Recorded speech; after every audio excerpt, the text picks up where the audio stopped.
يلفونو لينو دروحم يلفونو والرابو دمالي في شافير عبيدو يرابو يبملكوثو ألوهم بيلفونو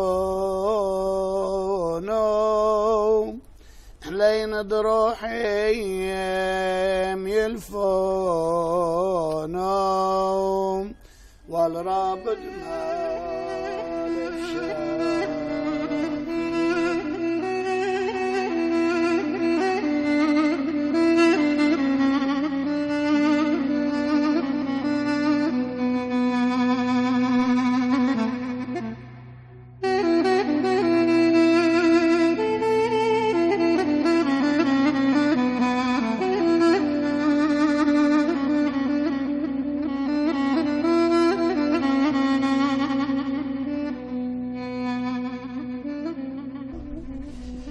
بینرین هجا فی هفته ام لباجار کی کفناره نه لباجار کی دیروکی نه ام لباجار مردینه نه و براستی جی میوان کی می گلکی جدا هه او گابریل آکیوزه به اصل خا سوریانیه و او دیرا کو ام لبرن کو پیرا دبین قرقلار کلیسسه آنجی دیرا چلان او لورا سو 5 سالن کو خدمتا دین خاده که خدمتا انسانی کتین او وان را رهبری دکه او ام بیژن زنبون خواب وروا پارو دکه او لمیدیاتی لگونده که میدیاتی هاتیه دونه و دور را خواندن آخا تمام کریه هاتیه ورا امین ها هر نه حضوروی امیلوی را دست به صحبت اکی بکن کاوی حتی ها عمری خواه چاوا در باز کریه و به تایبت جی برا مرا قالا بیرو باوری خواه بکه دناف جواکه دا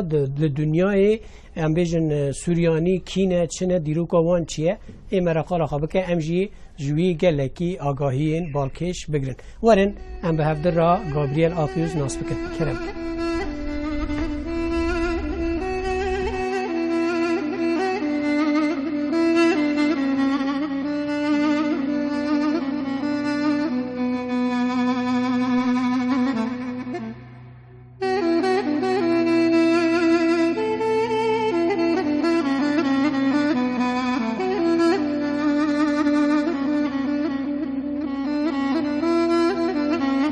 از الجندي باقسيان هات مدنياي جندي باقسيان إيرو عايدة مديادة حتى نهاجي سورياني متدا جياند بن حتى ديام وبافيم هلويدرينا وكركي مجي مزوجان عسكري جي كر أو جلويدري جياند بي بله زاروکاتیات تل میدیاده لگوندی میدیاده در باش بو نوسا ولو حتى إلكو قول خلاص كر از الجند بو وقت زاروکتی حموتی بیرامه وی وقتی گنده ما پر قرابالغ بو المكتب ده ام هفته زاروک بون وی وقتی ده تی بیرامه 5 سال مكتب الجند خوندیه پشتی اش گند از ایرل مشبومه بله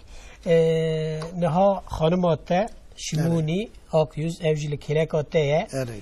خوشکا شمونی ام تجی ناس بکن تجی همه پرکن قالا زاروکاتی خوابکی مالباتا خوابکی اجي از الجند عيني جند ام جندي باقسيان از ويدري تشيبوم وبشتري وقت يجو ام زوجين دي ام چونا جند كيديري ام ويدري كم سالمان 11 سالمان وبشتي وقت يجو بويا كشا ايدي ام هاتنا ويدري مرديني ام سه سال تشيبو وام الويدري المرديني ونمري هفن شاوا ونمري هفن ونخزمي هفن اري اقرباء هفن يعني نانا اقرباء قام جندي هفن جندي هفن اقربانين ها يعني ام جندي هفن اي باشا انها ون سوريانينا اري ولويا او قاده او ام بيجن حريم قديم كفناره جخوا قالك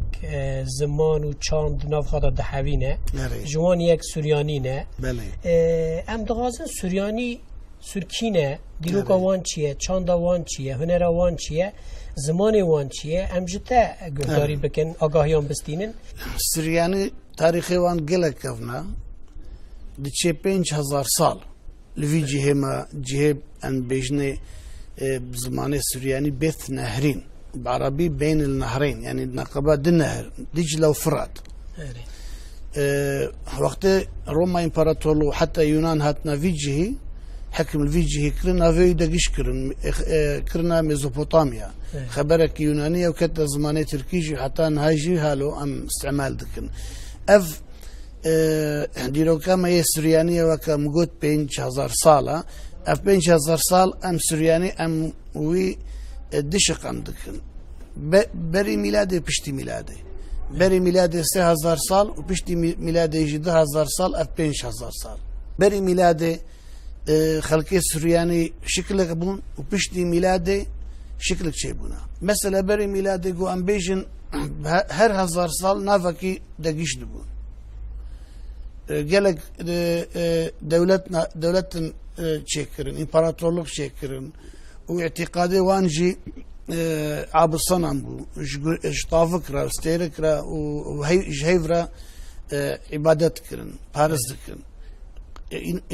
عبادت وان ان اعتقادي وان افبو وخلاقي وان جي بر خرابه بو براستي قالك تعديل انسانيه كرن وكا قرابون وكا شيران بيجن في شكلي قالك تعدال انسانيه كرن جبرولو امبراطوري مازن الفي جهما كرن وشهرستانية ميزوبوتاميا ميجن بيت نهرين پر مشهورة او عايدة كالكيمانا ان بيجن وقالك نافجي وقتها قو درباس بو استعمال كرن حتى قو قهانا اويدا ميلادي دا يعني ميلاد وقت عيسان بيجن وقت قو عيسى هاتيا دنياي تنقي خوا الناف على مدى هلدا أول سرياني يقول أواوي بهستن ويقبول كرن يعني أوي ميلادتي جو أول عيسى قبول كرن مسيح قبول كرن خلقي سريانينا وقت جو قبول كرن جارك دينا فيوان دقيش بويا تشاوا دقيش بويا سببا ويشيش مجبوري دقيش كرن چونكو حمو نبذ بروكي وصالك ودو صال هالو مسيحي قبول كرن شوية بلكي 100,000 صال و 100 صال حتى جو سرياني حمو مسيحي بونا جبرولو دب بارچه بون اوه جو مسيحي قبول كن نافيوان سرياني دانينا اوه جو سوريا جيان دبن و اوه جو مسيح قبول نكرن نافيوان يكفن استعمال كرن حتى او بارتيوان او جروبيوان كتا سفريدا يحمو هاتنا بارتي دي تري اوه جو مسيحي قبول كرن او زمان ايدي او ناف تركرن جبرولو نافيوان نافي ملتي سريانية استعمال كرن زماني سرياني وديرا سرياني وتاريخي سرياني وحتى ايرو ام في شكلي ام استعمال دكن ام سامي كان لنا يعني هونو عرب واميجن جهويا يهودية كوكا وياك وصامينة راستا ام سامي كان لنا اجدادي يهودية وعرب اف فرقية مثلا ام بيجن يهودي ام جوان جيت برسن بري ابراهيم بافي ما ابراهيم يهودي هبونا نبون يعني يهودية إيرو قلنا فيوان عبراني إسرائيل ويهودي قو استعمال كن بري إبراهيم نبون إبراهيم وبشتي هاتنا الدنيا وغروب لاش مش بونا وخلق بونا يعني تدبيجي أم لبري جيا أم هنا درة عربو أم يجي إسرائيل عرب جي إبراهيم مثلا دكوري هبون إبراهيم يك إسحاق يهودي جنسلي إسحاق هاتنا تشيبون ويدي ترى إسماعيل بوجنة بعربي إسماعيل وعرب جي قبول دخن جو جنسلي إسماعيل هاتنا أو بونا زيد بونا هردو جبرانا ما يزي إيرو هفدو دعنتين زماني وان دكيافان عردي وان يكا وأمجي كالكي هردو دوناجي أم هالو دبيشن نها بله البت ديروكا و درو دريجة إيش قط 5,000 سال اره. بری دست پیدا که و هینجی هیا اره لی ایرو حجمارا و نفوسا و لگوری ام بیجن عرب و ام بیجن جهویا کیمن اره نوسا بله. اوجی راستی کادنه اره. ام ورنه خورتانیاته اره یعنی پشتی مکتبه اره تا چواری یک پروردهی یک دیتو تا حتی روژا ایروهاتی چمکی او درکو املینه اره دیره اره قرقلار کلیساسی دبیجن دیرا چلا چلا لمیردینا کون نوان دا اره. باجیر دایه اولا. و تجی سرکشیشی ورای اره تکانی هنه که مرا قالا او خورتانی و حتی روژا ایرو اره سرچافه ما إلكو قولن بيجني مكتبة أول من الجند مخلاص كر بيشتي جو مخلاص كر أزات ما مور جابرييل ديرا مور جابرييل بيجني ناف خلكيدا دير العمر أزهات ما ودري الودري مشار 5 سال مخند اري زمانه سورياني وچند سورياني ومكتب جي عيني بي وقت دا متخند تفهم كر اورتا وقول لسا وقول حتى از الودري من خلاص كر بشتي ادي اسشوما بنكي ديري مسؤولية دير عمر مور جابرييل مناستر مزنيوينا إيرو مطران صامويل ومعلم إيوانجي ملفون وعيسى قارسن بيجني أسشان ما بدريش بويقو زاروكي قند أز الدريدة أزوان بدما خوندن أسشوم وبينش صال مزاروكي قند من دا خوندن زماني سورياني وإنجيلي وتعليمي روحاني أم بيجني مداوانا وبشتي أسشوم عسكرية بيستيفاجي عسكري خلاص كر عجمي برلك السواسي مكر واستبر لي ان بيجن القرص قولا متشكريا جارك دي ازفقرها ما قلت والقول كم صال دي تري ازمام الودري ام شغلي بون ايدي هزار ونحصد وهشتي بينج از بوما كشي مردين وحتى انها از فردوامتك ام فقرنا اموجنا من شيموني وقتكو كيك جابرييل شو عسكرية زمن زوجي بون اره هم زوجي بون زوري وهابون چند سال پشتی زواج و شو عسكري زاروكي ما يك هبو اوه مزون چه بو ودي شو عسكري او زواج و چوا قومی امکانه تا گداری بکن چاوا یعنی اون چوا زوجین و چوا امیجن جیانا خاکره یک برا او بشه چی بوده؟ اصول ما يقندا وكجو ورجع كيك جابرييل ببرس انترنت برا جيب بس او شيء تزاني كيك جابرييل وقت تشوي عسكريه تزوجي وانا زبوي الزوج بوم كراكي مجي هابن عمري شارحيف بو واشوما عسكريه بيستيف از العسكريه دمام واز فقرها ام بيجن خوشكا شموني ون همان گندی بون ون به هفته را زوجین او چند سال مزوجینه 1976 ام زوجینا زانه اصول ما يفيجي ام زوز زوجين بيراجي وزلامجي ام زوز زوجين çünkü avcıhe ma hun وقت تجي الجويجي هون زانن قال لك انا مكتبه وقعدت هنا نعيش هيا زود زوجين دبي هم عم زو سري بقرن سري جريدن دبي نوسا نها كيك جابرييل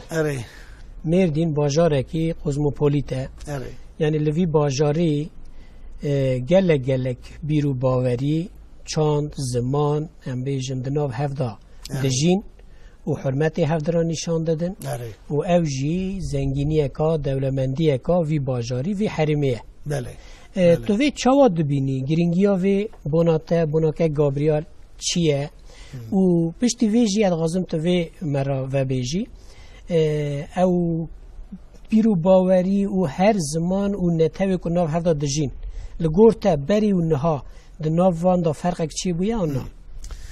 وكا بريد مقوت اف سه وسي صالم از الفيدري ها جاند بم طبيكي عمركيا سه وسي صال هندكا از خورت بون از هات ما فيدري ونها از اختيار بوما باجاري مردين ام وصفه وی حالو ددن باجاره الدنيا والتركيا وكوينينا هم قالك خصوصيات تاوي هنا مثلا كالهوي ميزينا بشخاص بلندا وبنت شايكي بلند هاتيا شكرا وخانيوي ميزينا خانيه مردينه نقشه قلت ده هنا نل قدسي هنا نل دفر كي ديتري هنا يعني الدنيا استغمين دكم وقت نقشه خمله قول الكفرة شكرا هستاي قول شكرا فانا الدنيا وكوانينا افده دي شكل وخلقي قلت ده جي عند بن تفلي هفن مثلا سورياني هنا ارمني هنا عرب هنا كرد هنا ترك هنا اف بنج ملت هنا بنج ملت جميش بفرا جي عند بن وباوريه قلت ده جي هنا قلكن مثلا مسيحي هنا بيش المسيحي ارمني وسورياني اف مسيحيين عن بيشن عرب وقت جوهاتنا فيجي هنك مسيحية بون هنك اسلامتي انينا فيجي بشتي كردجي باوي عرب بونا مسلمان او جي باورياوان هالو دوام كر وتركجي بواسطة عرب او جي مسلمان بونا او جي سيغرب جي بونا وبهفرة حتى نها ام بهفرة جياند بن ايرو باجرا مردين ميزين تركيا وكوي نينا مثلا اسطنبول هنا بلكي وانطاكيا جي هنا وام بهفرة براتيا شامش بين تكسب بيوي جبرجو خلكي هكا مسيحي جي ومسلمان جي دين بسياسة استعمالناك بدين اماجي ويشيا القرانا وينا حركتكم دين معناوي تشيا دين ان بيجن خدانا دين نهاتيا اجبوي انسان جو هفدو دجمن بكي جو هفدو برده هفدو بكوشن وقت وظيفه دين جو ام ما برده هفدو ام ينابن بوناكو هفدو ناس بكن ام ناس بكن ام شفدو حزبكن هفدو حزبكن حاتيه ام جناها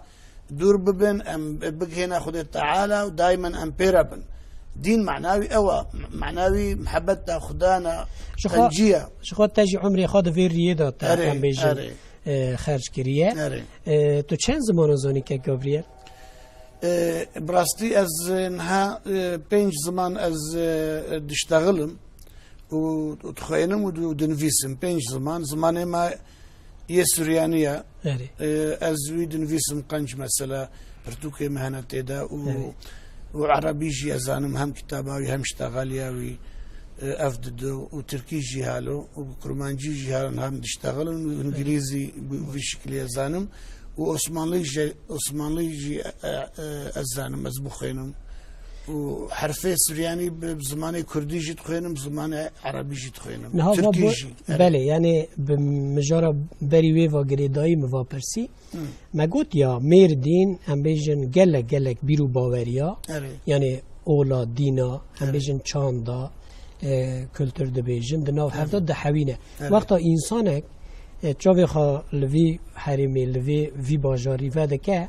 تنی نه زمان دایکا خوا چند زمانا فرده به مثلا تو خلکی سوریانی تو کرمانجی هم بجن ده پیوی او جی زنگینیه کاته لگل کرمانجی تو ترکی فیر بیه تو عربی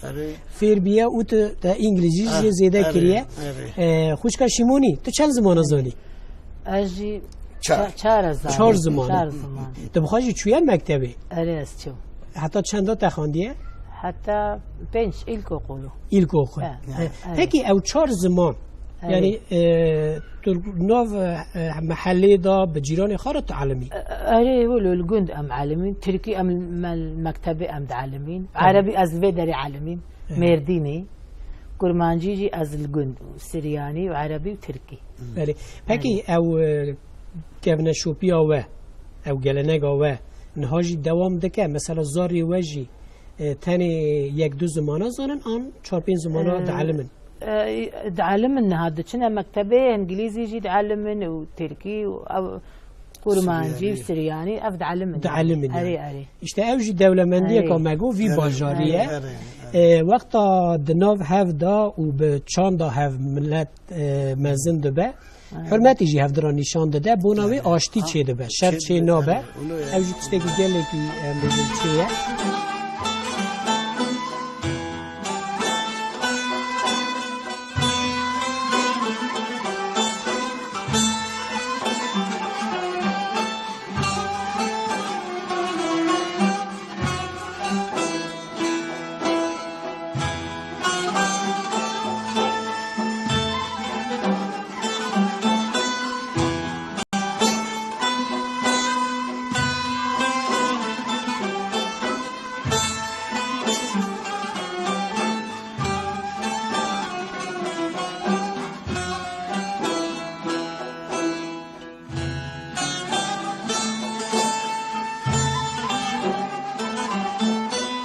خاله چند زار دانه من 40 سال زیرتری 40 سالی نو زوجینه نره. نوسا بله چند زاری وانه جارنا اف وقتی گوشمت پرسن از بیجم باش بقانه من ها جمهور باشقانی امر دابو گو لازم هر عائله کی سه زاروک بینه نولو بو ویج امجی مگوبرا بحیر ام اطاعتا ويبكن ماجي ما يكيل بر سيداني بنا شقاس بنا بنا سيزده ما شاء الله يعني سبب اكو سيزده زاروكي وهبن چونكي حجمار رقم سيزده ديني ودا بيروزه نوسا اوكو او راست تشتكي تصادف ان لا يد وازده اصلا معنوي هي مثلا دوازده شاگردی مسيحنا یک جی بخوا اره وی باوی ما یعقوب او جی ویشکی 12,000 کی هبون اره ی خدای ورا به خودش درازی به لگوری بره اره حجمارا سوریانیا لترکیه به تایبت لمردینی لوی حرمه از تخمین تکم کیمه نه کیم بونا بره زیده بون اره نه کیم بونا یعنی چه قاسه مثلا لگوری تا حجمارا سوریانیا لمردینی و لترکیه و لدنیای ها وقتی گو ام سر نفوس سوریانیا بیش داخلن لازم حبکی گو ام وگرنا باش و امیزینن به برده چقاس بونها چقاس بویا بری 100 سال گو ام الباجارا مردین ویجی امیزینن مثلا بصدي حفتي مردين مسيحي بو سورياني وارمني ام بيجن كلداني نافان بهفدا شي عند بن ايرو الباجرة مردين قالك نفسي ما كان بويا قالك شوان شونا عمريقة شونا اسطنبول شونا اوروبا وحتى استراليا كان وكندا دولة دور نها ام نوت عائلة ام الباجرة مردين نوت مالبات انه اري قالك ام كان بونا بس وقت يجو ام النفوس السوريانية عمومي ام ميزينن ايرو وهم كيبونا وهم بلا بونا وهم بولنمش بونا يعني سي سبب هنا جوهالو جو بارتشالا مش بونا يكي بظلمه روما امبراطورلو ام رافيانا اري ام خصنا دقسم روما امبراطورلو وهنا انك جي باعتقاد يعني سبب اعتقاد بو ام بونا د جروب ويكجي زعف بونه دراما مثلا سر تشتهاله بسيط خلق دو پارچه يعني تمام الدنيا چه قاسه نفوسها ايرو و گروبها گمهالو گوت هشت گروبن هشت پارچنا گو اموان بدنا هفدو حتى دورا 12 مليون امهنا 12 مليون هاري زيادة لكيجا ولاتي سوريا السوريا والعراقي والايراني والتركيا واللبناني والفلسطيني انا وطني يعني جهه جو ام تدجيان من انا وطن نما افدر تشونا عمريقا او اوروبا وكندا بله نهاك جابريل لبيش ما سر سافيج خا جالك پرتو کنه جوان یک اوه چنداکی بری جالی وزارت چانده و هاته چاپ کرن مور افرم هلبستین مور افرم او هلبستوانه کی سوریانی ای به ناو دنگه نمسا اری دوردا قالا چه که هلبستوانه و لسر چه سکره دانی برای قلاوی پرتوگی بکی سرچاوی م اف کتابه گوب دستی مده سر دهالو دنویسه کلیسا طلاری طرفندن قدسارهم قواله اف مرافرين الجيلة شرادة جياند بو سيصد وحفتي وسيسي وفات كريا اما اصلي ويج نسيبيني يا سريانية قالك وصفي هنا شخصكي يزار بو شخصكي قديس بو عزيز بو شخصكي شاعر بو ان بيجن شاعر معلم بو ومدير بو وقالك خصوصيات داوي هنا وقال لك شعري ويجي حتى انا هبدا استمدا واموان تخوينن حمو سر وزني حفتدا انفيس عندنا مثلا هاز كارم حفت هجنا يعني حفت هجا اري 6 مليون شعري هنا يعني هالو ساطري هنا بيجن وحمو في شكل انفيسانت ايرو نبس سورياني ويناس دكن مسيحي حمو ناس دكن ناس دكن يعني اف بويا بين الملل بيجن نقابا ملتا حموها مسيحي تناس كرن وكتابي وأسري وينا برتوكي وينا حمو ترجمة كرنا زماني خدشي يعني ترجمة ورقرا فيجي تبخا كريه غابرييل آكيوس تكريه و دو سالا 2012 دا يعني 5 سال بری جالی وزارت چانده و هاتیه چاپ کرن آتش ocağı da hiç alevlenmedi. Çünkü tutuşu sevgiyle yanıyordu.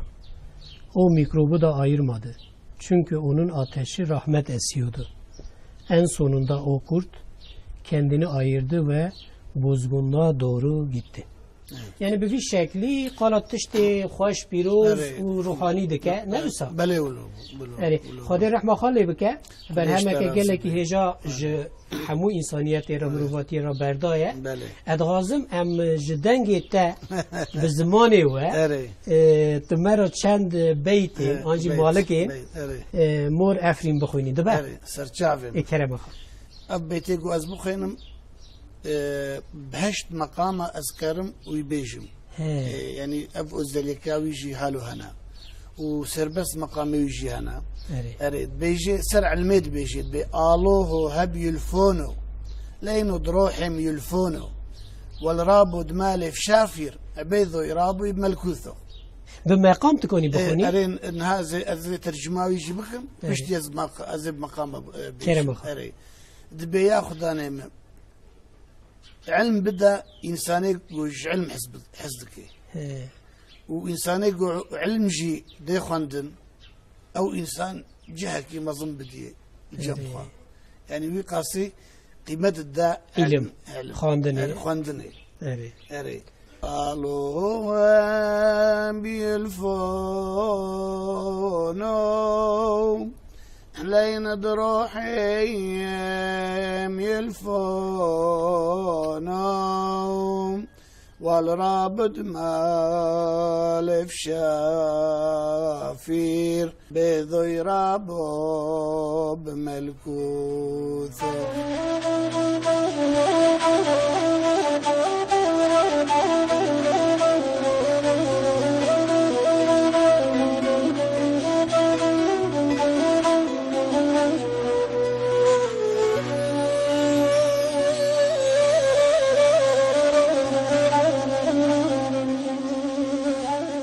Uşka Şimoni. Kek Gabriel.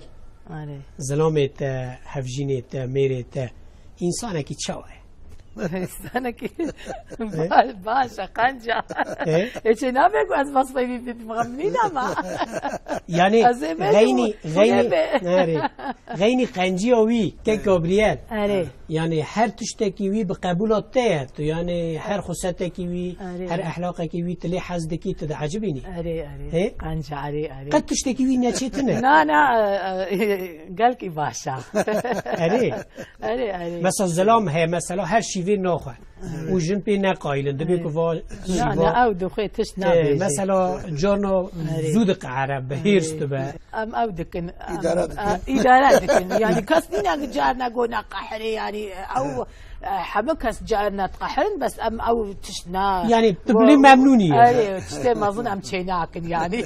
اي باش ام ممنونين اي باش جخار روي وي كان نشان داده كون هفده ممنونه اي خاطر او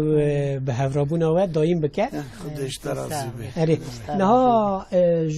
هلبت گلک پرتوگی تجی هنه که گابریل تنفساندنه پرانی در حق سوریانی ها داره تا همو به ترکی آن به زمان دیجی نفساندنه گلک جوان ترکینه و سوریانی جی هنه بس اغلبه وان ترکینه سبباوی چیه؟ سبباوی وقتی که وزهات ما مردینه مثلا بری 3 سال گلک انسانا سوریانی چنن چی شکلن باورينا خلق نزاني بون فكري وان دا طائفة كي مسيحية تاني وخصوصي بعد وقت جواز العسكرية دا بوقت جمد برسيمة جواز السورياني ما كس نزاني بالسورياني شنو اجبروا له از قال لك مراقد كرتشما يعني ام سورياني هالو قيمتي ما التركي دانينا كسب مناس ناكي وقت ما تقول سورياني ما تقول ما ترومي ارمني يهودي حراس ناشوانا ما السورياني ما وقت ما تقول مسيحي ما فهمت كرم مسيحي خبرك دينية وهر إنسان كارب مسيحي بس سورياني ملتك خلقه دوازده بولو متشكر هر بولو مكسر تشتكي حمونا سر تشتكي سر برتوكان سر تاريخ سر زمانة سر أدبيات سر طب سر فلسفة سر على قدر سوريانية بخلقي دي تري صنعة السورياني أفانا حمو من فيساندن فانا جيتنا أو شيء من أري أو شيء من أو سر دير ومناصري ميرديني من فيسانديا مش تركي أري السركي يعني هنا كيف ديروكا ميرديني فاجينا أري أوجي دي صور أوجي يعني أو سر ديار بكريا أو سر ديار بكريا ديراما مريمانا هي ديار بكري بركافنا تاريخي وين فيسانديا أوجي سر قنديميا فايا أو سورياني أو تركيجي هيا إجبرقو أز قندي خوا قالك حصدكم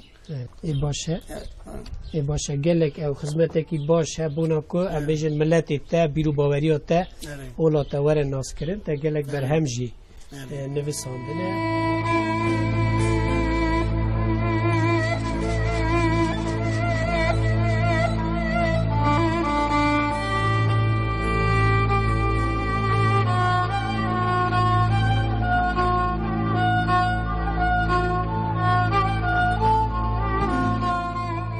لورا روزه کات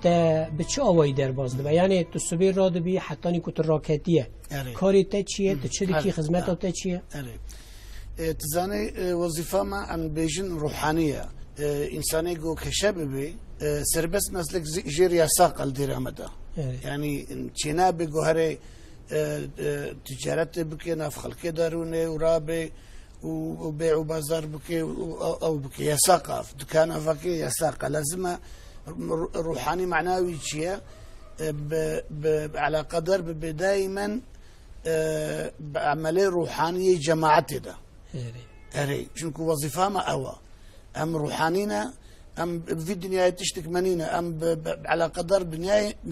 نامين ام صبي ام ضربنا ام مجدك نيرو ام الدريده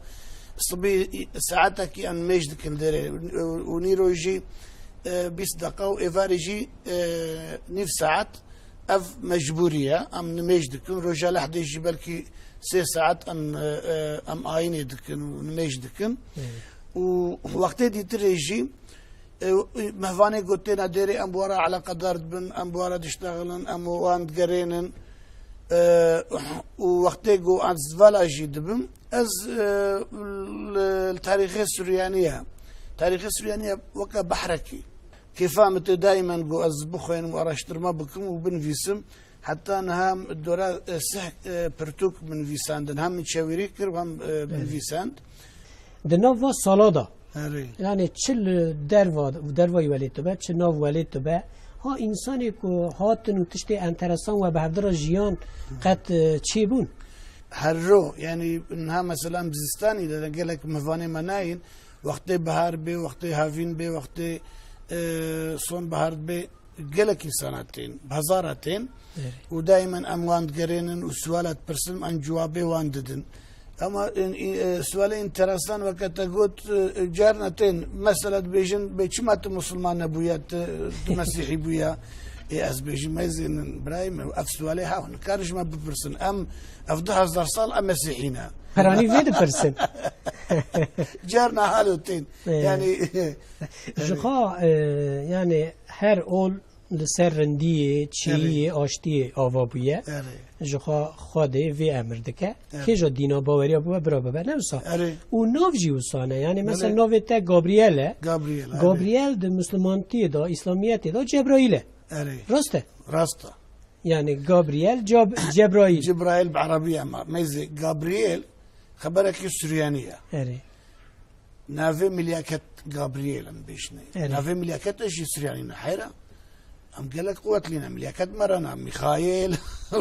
ميكائيل ايه ونافي بافي ما ابراهيم اسحاق ويعقوب وناجي نبي پیغمبر حمو سريانينا ارامينا اف زمانه هانا وزمانه عيسى جي سرياني بو سرياني بو ايه نافي جابرييل يعني زلامه خدي نها نوی خوشکا شمونی زی ايه گله کی بالا مکشان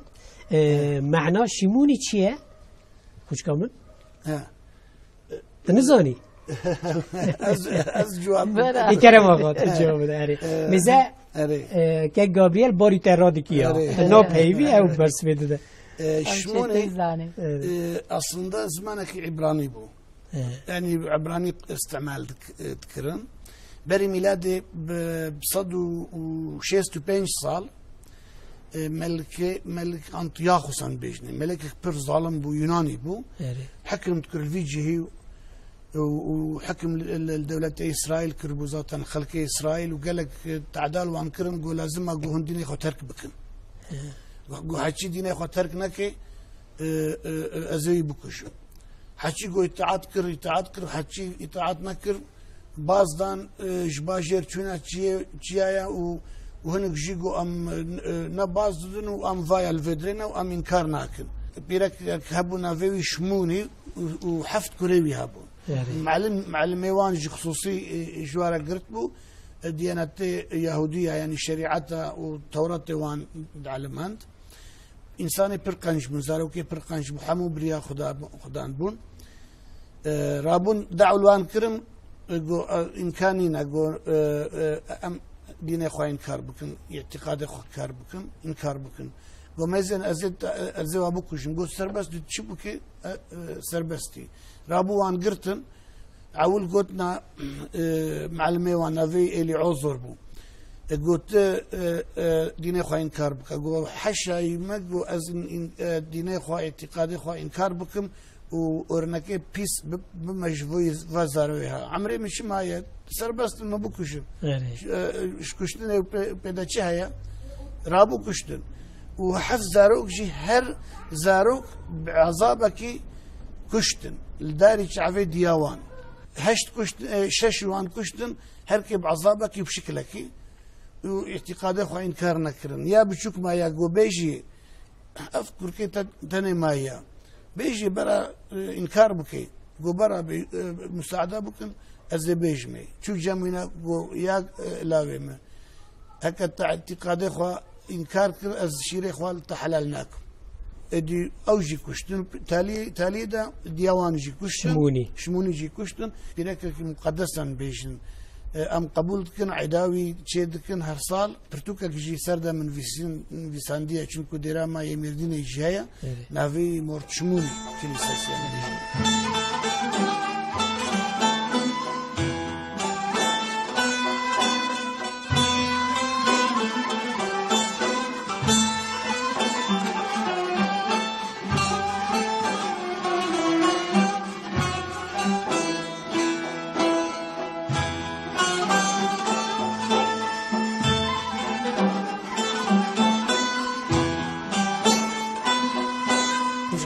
شموني الدعاء خاب كيجا زماني دكي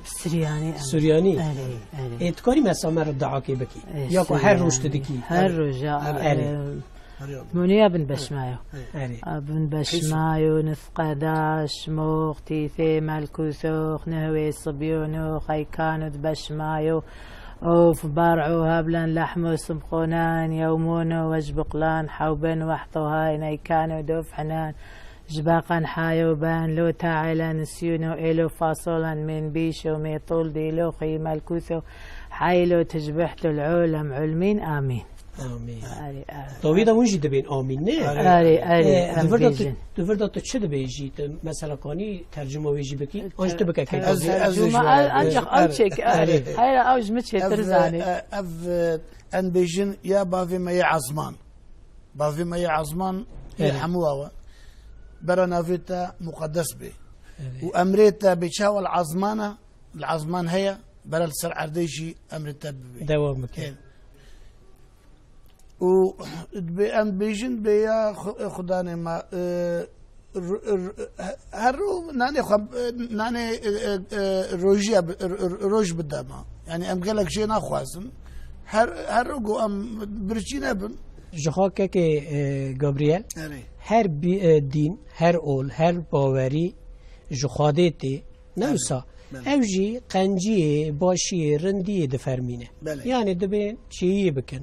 هفته حز بکن دنواشتی دا بجین شر مکن ام بیجن جخواده خوار را ام بیجن چی بن خرابی هفته مکن لی هر کو وقت در باز دوه چقاس ام بیجن نبی پیغمبری مینا آدم مینا نوح مینا موسی مینا عیسی مینا حضرت محمد تنجی پشتی وان جار ده حرمه ده جری درد کبن جار ده خواهد پیغمبره که دشینه که اوی خانه ام بیجن بینه بنی خواه بینه ری وقت تقوتم هات وقتی انسان گورانا هدفی خواه بمشی تو پروبلم چی نبی هدفي دين وقت جوزان بنتشيا جوجوي هدفي درنا كيفنا درفات بروبلمنا في سنة ذا شنابي الدنيا يجي صار حمو تيرا وزي أري بس إنسان قال لك طمحكارة وقال لك خرابة إنسان يعني أخلاقي دائما نما تعرفين زو خراب زو قانع بي زو قنجي تشكرنا قنجي قال لك زورة أما هي خرابي فرق پریشانه پیر سهله ولایا لازم اگه انسان دائما مجادله بقنجيه بكي نب خرابيه نه که گابریل کت نبیای کشیش اره تدغاست ببی چه براستی گوز نبا ما كشان بيش وظيفة روحاني مدفع بجوز أجي هم ياب سياسة از بشغل ياب تجارة دا تشتكي حاله يعني محقق يعني تو ممنوني كنت بويا اري از قالك ممنون بوما چونكو از استراحتا خاد لي ما راحتا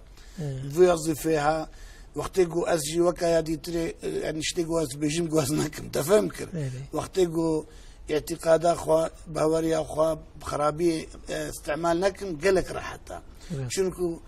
دليم راح فرحت شيد بوقت جواز انسان ببين جوارا خدمت بكم وتفريق نافي انسان ده نكم از فينا قالك هكي اري خديهن عمرك دريج بتادا بالصحات بتادا دو سال پیش مدا اري د تدغازي تشبكي تش بلاني تهنا بروجي تهنا بصالح ام اختيار بنا حتى انا ما خدمت ام تخازن ام كليب بن وجارك دي هم بريا خديرا بمشن وخدمت بكن وخدمت انساناتيه بكن ودائما خبري قنج نافي سنه دا بيجن ام بيجن فينا لكن شينا بدين نهالو يعني مسيوني ما افا دائما جو انسان بقنجيره مجادله بكم بله از گلک سپاستکم مالاوه آوا اهلا وسهلا که گابریل سرچاوی و خوشکا شمونی خودش و راضی به گلک سپاس